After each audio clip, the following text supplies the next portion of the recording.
Hoje é dia 28 de outubro, um sábado. Hoje eu tenho coisa pra falar, eu só preciso lembrar porque eu não organizo. E é menos um sábado na, sei lá, qualquer coisa. Mas tipo assim, o que eu tenho pra falar? Ontem foi uma feira de matemática lá na escola, pá. E tipo assim, eu ganhamos, o pessoal ganhou uns doces, aí eu comi um bis e um moranguete e um chiclete que meu amigo ganhou. Aí teve a Yasmin, sabe? Aí, caralho, não era pra eu ter falado. Tá, foda-se, ninguém ouve essa porra. Desgraça, não era pra eu ter falado o nome dessa filha da puta, cara. Aí tipo assim, nossa, caralho, eu tô degradando na existência, eu declínio. Ontem e hoje eu pedi cigarro porque, caralho, ficar aqui no parque é muito, tipo, sei lá. Tá, vamos lá. É. Ah, eu esqueci, tipo, de falar uns bagulho lá quando eu fiz o podcast. Hoje eu tenho coisa pra falar, eu só não vou me recordar do que eu vou falar. Eu só não recordo do que eu tenho pra falar. Tipo, eu acho que é sobre irmãos. O meu irmão é por parte de mãe. Calma aí. Nossa. Tá, a Jasmine, na verdade, esse é o nome dela, não é o outro que eu falei. É. Puta que pariu, só eu começar aqui vem moto. Ela, não sei, é porque eu acho que eu sou meio narcisista de achar que ela tenta fazer ciúme pra mim, mas é porque ela é jovem, então 16 anos no caso, e sem maturidade. Então eu acho que ela tentou fazer ciúme pra mim, só que pau no cu dela também. Tem uma neguinha bonitinha da minha sala que hoje eu sonhei com ela do nada. E eu sonhei que um buraco negro tinha devorado a galáxia. Da hora. Da hora, sei lá. Cadê? Mas eu fiquei. Tipo, no meu sonho tinha três luas. Uma se movia assim, a outra ficava vermelha do nada. Caralho, mano, meu sonho é muito maluco. Como que eu tenho um. Tipo, quando eu era criança eu tive uns sonhos de coisas que eu não sabia que existia. Como que, como que é esse processo de sonho, né? Tá, é, teve outro dia que o meu irmão brigou com um maluco no mercado. Meu irmão é meio maluco das ideias. Aí, tipo, eu tive que meio que comprar briga junto com ele, né? Sei lá, eu não tinha muita coisa pra falar. Eu tenho coisa pra falar, só que eu não lembro. Eu já disse algumas coisas. Vamos pegar um roteiro já. Então, o QI. O QI é uma forma alienante que foi criada para definir algo indefinível, a inteligência. Ele foi usado para embasar a eugenia nazista. Não, eu não, eu não sei se essa informação tá correta de fato, porque de fato tinha esse lance de superioridade de qualquer forma, tipo, de cor, de inteligência, disso tudo. Então, se o QI foi criado na Alemanha nessa época, obviamente foi usado por nazistas, tá ligado? Você pode cometer atrocidades e não sentir nenhum peso na consciência se você se considerar superior e como se estivesse eliminando vírus, seres inferiores. Seguir padrões até um algoritmo, uma calculadora consegue, mas sentir empatia só humanos. Falar até papagaio fala, mas falar com coisas com sentido e sentimento são os humanos. Qual o sentido de seguir padrões se você mora numa zona rural e necessita saber sobre quais flores são benéficas e perigosas? Obviamente, lá eles são mais inteligentes quando se trata de saber sobre a natureza. O QI não é uma forma de indicar ou identificar a sua inteligência, mas sim generalizar as pessoas e desconsiderar que os indivíduos possuem as suas individualidades e diferentes formas de enxergar o mundo de sua própria maneira. é como se ignorássemos as escalas de complexidade e só víssemos o mundo em duas dimensões quando existe quatro. O grande problema está em tratarmos os subprodutos da inteligência como a própria inteligência. Outra coisa que eu esqueci de falar sobre dinheiro. É, tipo assim, as pessoas, o dinheiro, ele não tem valor em si mesmo. O dinheiro, ele literalmente é só um papel com um número. O número não é algo que tem uma valoração em si mesmo. Ele só tem uma valoração em relação a outra coisa, intencionalidade. E tipo, o dinheiro, ele não tem valor, ele só ganha valor a partir do momento da troca de duas consciências, uma consciência em troca com a outra consciência. E você considera o subproduto da consciência, o subproduto, no caso, uma criação da consciência, como mais valioso que a própria consciência, não faz sentido. Mas é melhor trocar dinheiro, que é algo meio que universal, um valor universal, do que trocar tipo vaca. Vamos supor, eu tenho minha plantação de arroz e você tem uma vaca. Quantos arroz eu vou ter que te entregar para ter o mesmo valor de uma vaca, entendeu? É difícil mensurar isso, mas com dinheiro é mais fácil. Tem outro texto aqui que eu vou ler, que eu escrevi, pragmatismo e reducionismo intelectual. Tentar mensurar a inteligência por teste de QI é tão patético quanto acreditar que a Terra é plana. É como acreditar que uma foto representa a totalidade da existência de um ser, ou seja, você tira uma foto de alguém e acha que aquilo representa a própria pessoa. Como dizer que uma célula é um corpo inteiro, um átomo é o universo. A inteligência é uma relação de interação do sujeito com o objeto, é um processo sociocultural histórico. É tipo acreditar em meritocracia e que quantidade é igual a qualidade, acreditar no número kantiano. Não há um padrão universal para a beleza, assim como não há uma forma de inteligência, uma norma de inteligência. Tentar aplicar exatidão em um aspecto relativo é um modo medíocre de falar que somos máquinas. Estabelecer epistemologicamente que todo ser apreende a realidade de um mesmo modo, que todo ser enxerga o mesmo vermelho, que alto não impede da pessoa ser ignorante, assim como Hitler tinha o QI alto e ainda assim apoiava o darwinismo social. O QI é uma forma alienante que... tá, essa parte eu já tinha lido.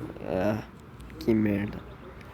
Cada país tem uma cultura própria, uma linguagem própria, uma influência na forma que as pessoas veem o mundo de forma diferente.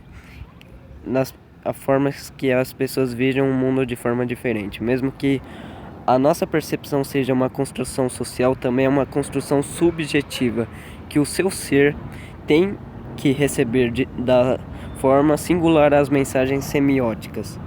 Ou seja, é isso, tá ligado? Não tem como mensurar e dizer que tal coisa é ou não tal coisa, porque não existe uma relação objetiva com as coisas. A relação subjetiva só é atribuída por uma mente, ou seja, uma subjetividade. Então não faz sentido, entendeu?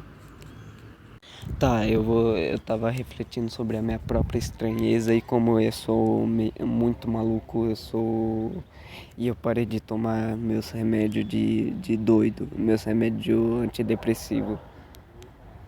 E ontem e hoje eu pedi cigarro pra estranho na rua. Olha como eu tô me degradando.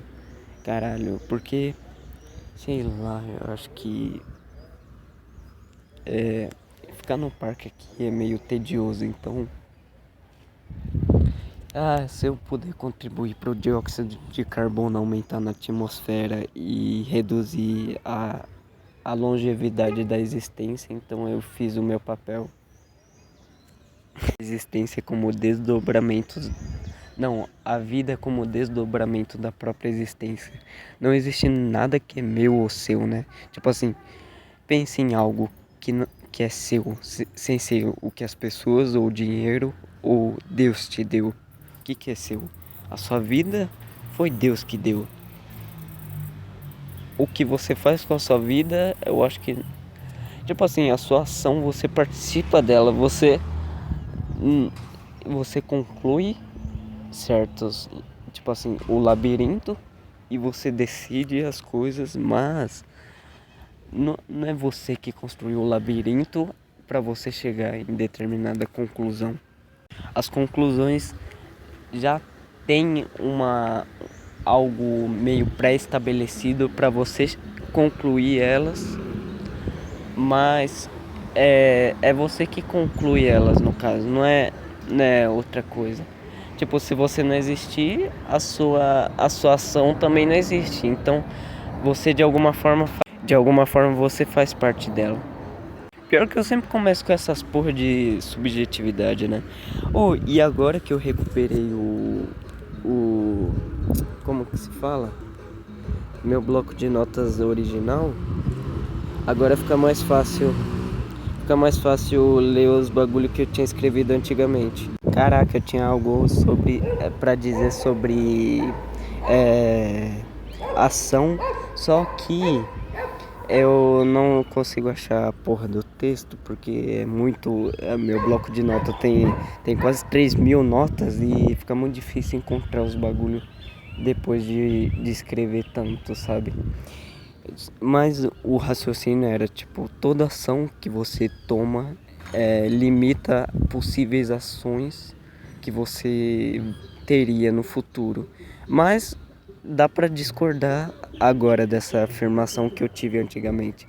Tipo, eu pensei em dois caminhos. Tipo, você ou toma a decisão de ir para um caminho ou para ir para outro caminho. Se você toma o caminho da direita, você perde a opção de escolher o caminho da esquerda. E se você tomou da esquerda, você perde a opção de ter o caminho da direita.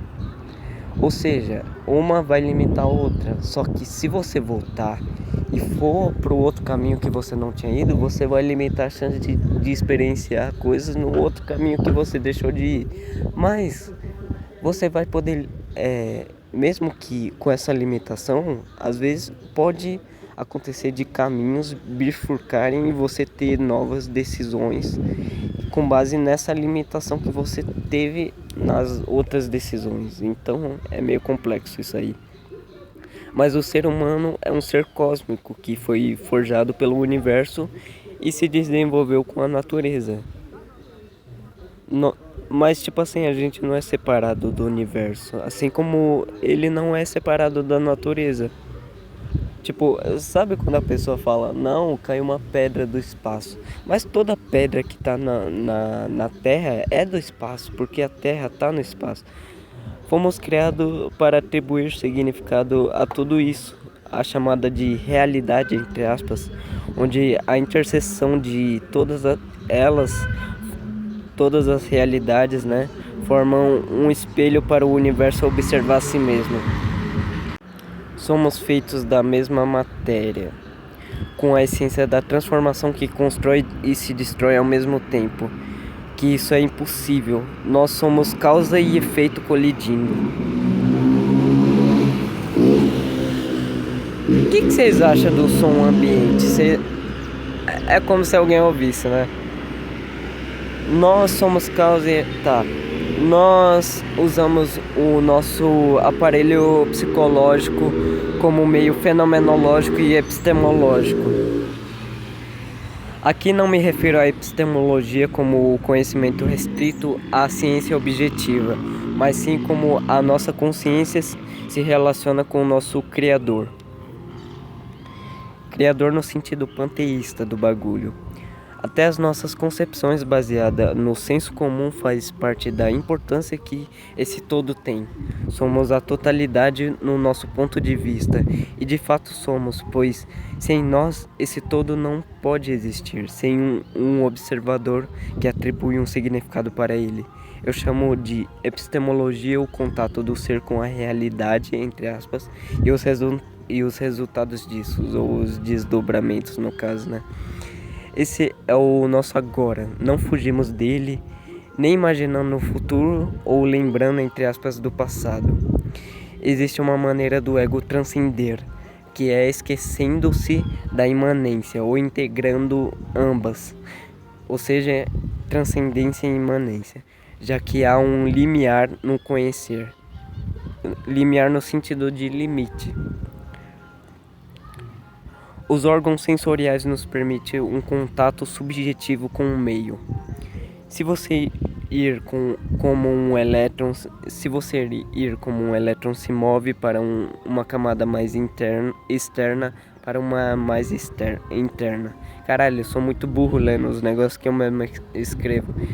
Estamos eternamente aprendendo as coisas, expelidas pelo meio e absorvida pelos sentidos. Não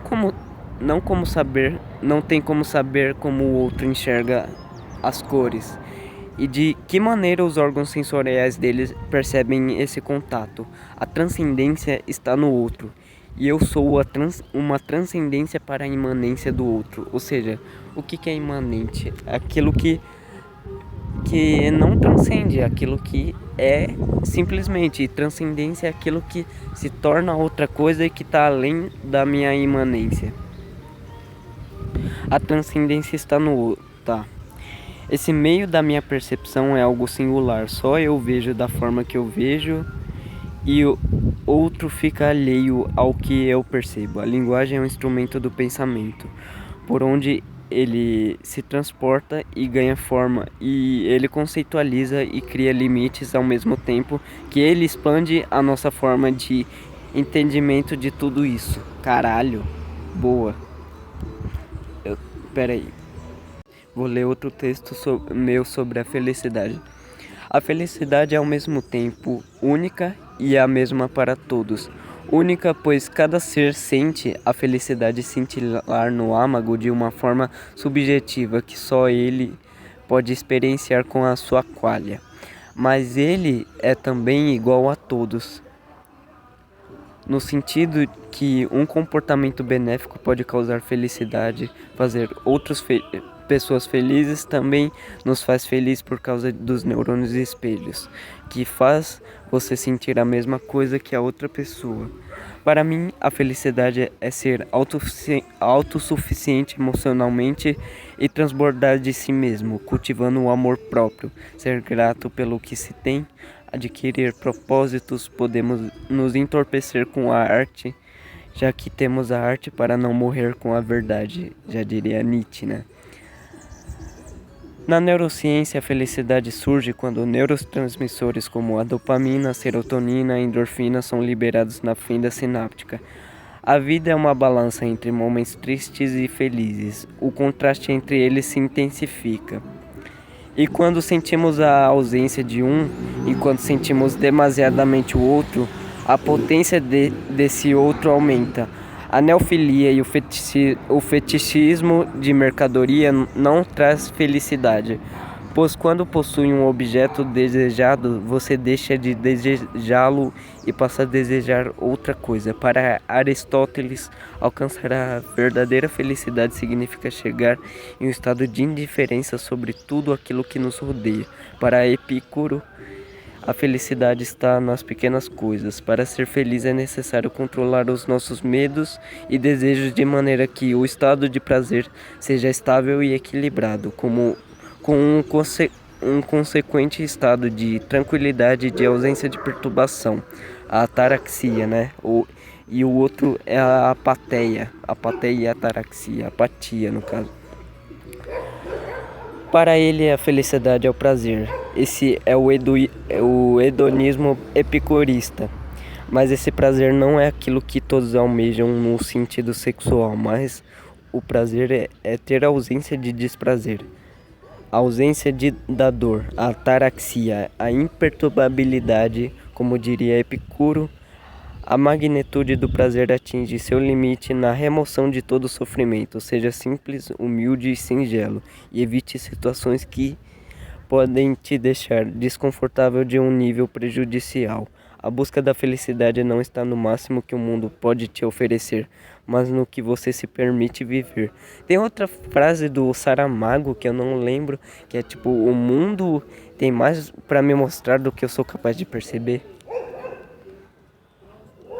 Aí existe um conceito grego chamado eudaimonia, que é a junção de eu mais daimon. Eu significa o próprio bem, e daimon, que é um espírito que é intermediário entre os deuses e os humanos.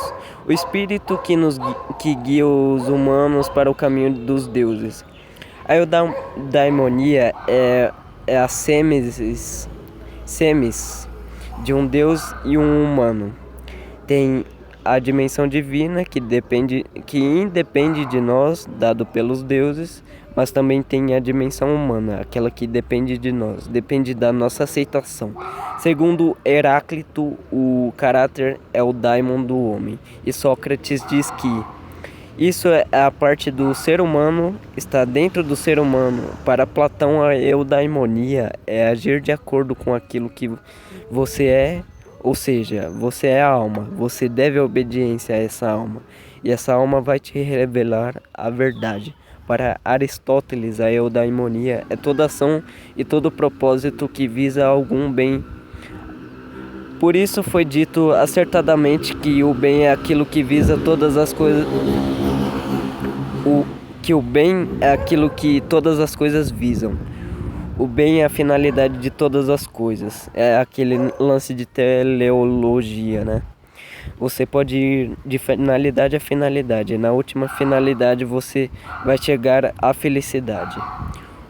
Tá, aí tem o estoicismo, tem o budismo. A partir do budismo é da hora. Só que chega de ficar lendo, né? Eu vou ficar só lendo. Aí não vai ter nada novo, né? Pra mim, no caso, eu tenho que pensar em coisas que eu vou dizer.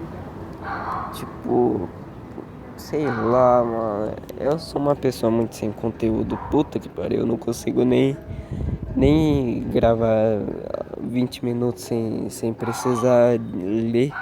Sei lá, né? Eu acho que a degradação da alma só acontece por causa do desejo, né? Então é por isso que Buda era meio contra esse lance de desejo.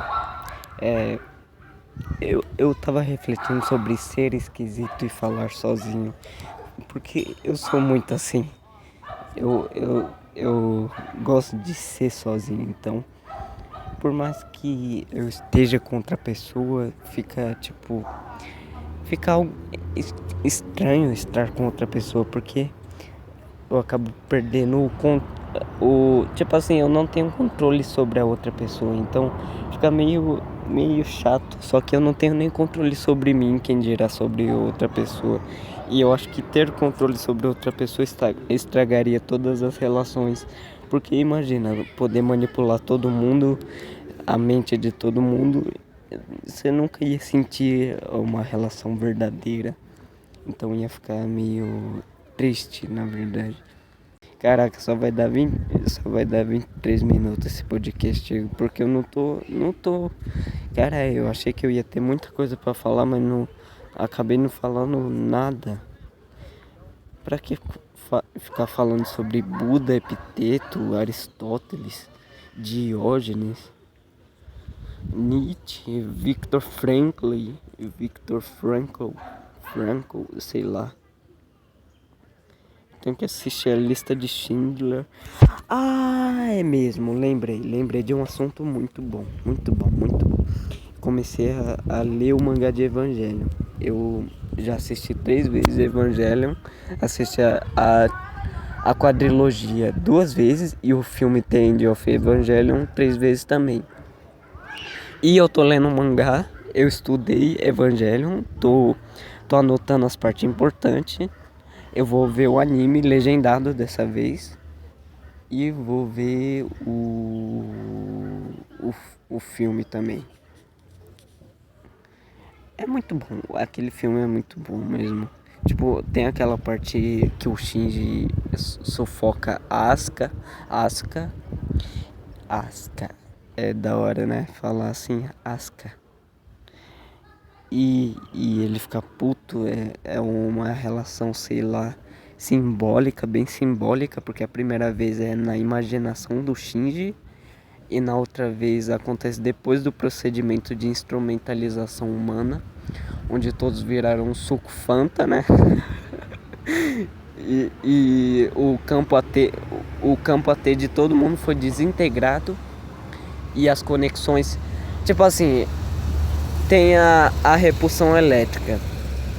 A repulsão elétrica, você nunca encosta em nada porque os átomos de você e dos objetos ou das pessoas que você estiver encostando, eles estão se repelindo por causa que tem, tipo, elétrons no, no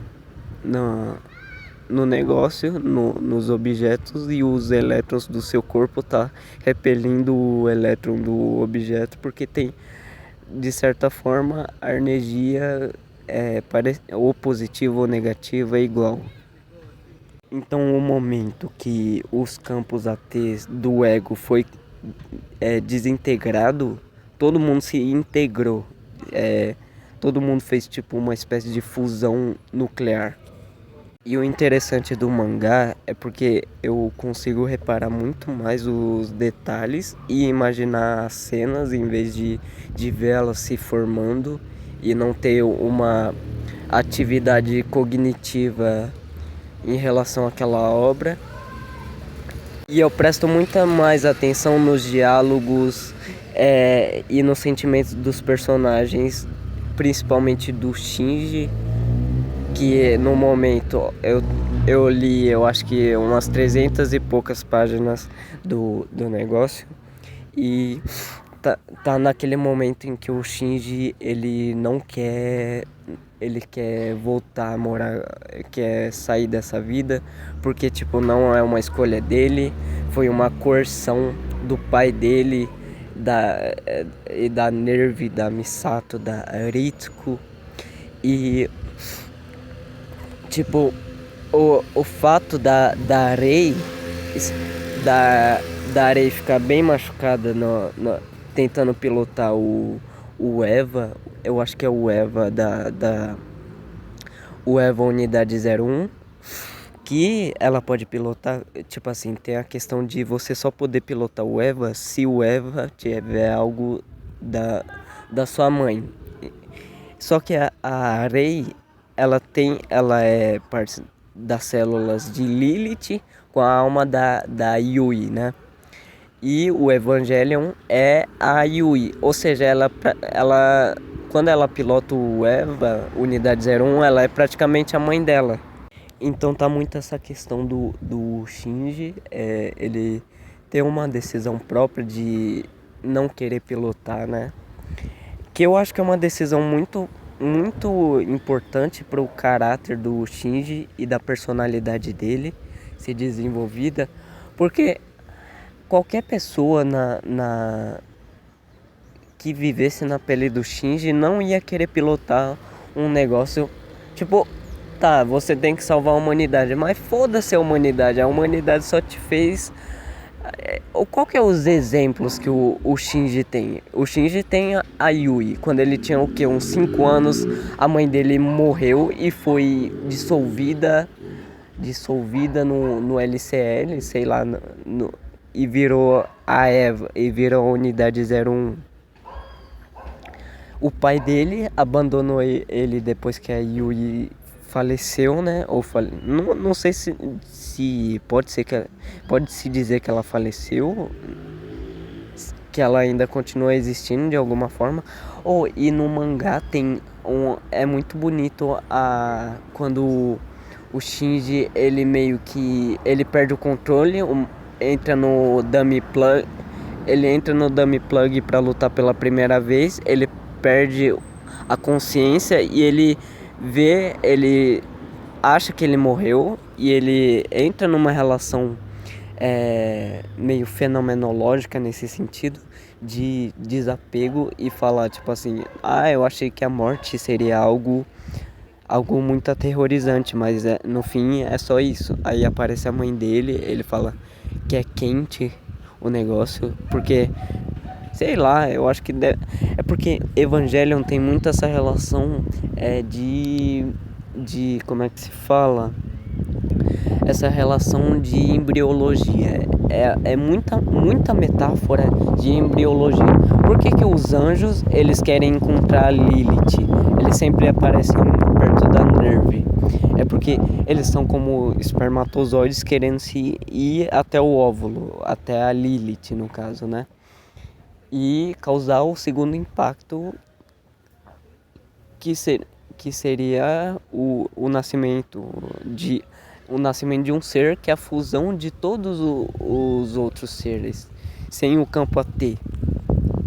Caraca, quando eu falo de evangelho, aí dá pra ir 1 hora seguida, foda-se. Cadê? Eu esqueci qual que era a premissa, meu Deus. E o Shinji, durante o Evangelion, ele tem cerca de 3 nascimentos, né? O primeiro, de fato, o outro quando ele se dissolve no LCL, e o outro, eu acho que quando ele acontece o segundo impacto, que o campo AT sai, ele sai do LCL, que é o líquido amniótico barra sopa primordial, o sangue da Lilith, né? E é como se fosse o processo de individuação do Carl Jung, né? Que o renascimento psicológico, quando uma pessoa ela desenvolve e amadurece a psique dela, ela consegue desenvolver outro nível de percepção que não faz mais parte do que ela era antes de renascer, entre aspas. Tá, qual que era a outra parte do Evangelion que eu queria falar?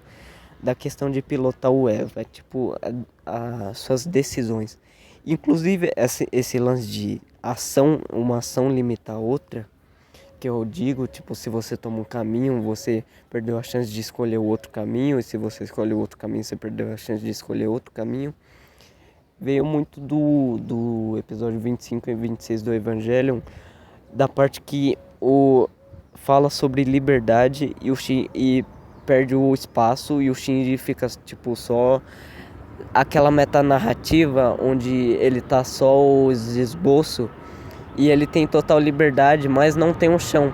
E quando adiciona o chão, ele perdeu um pouco de liberdade, ou seja, o vazio completo seria a total liberdade, porque você não precisa fazer a escolha, você pode voar, mas quando você adiciona o chão e gravidade, você está sujeito à mercê da gravidade, ou seja, você perdeu uma parte da sua liberdade.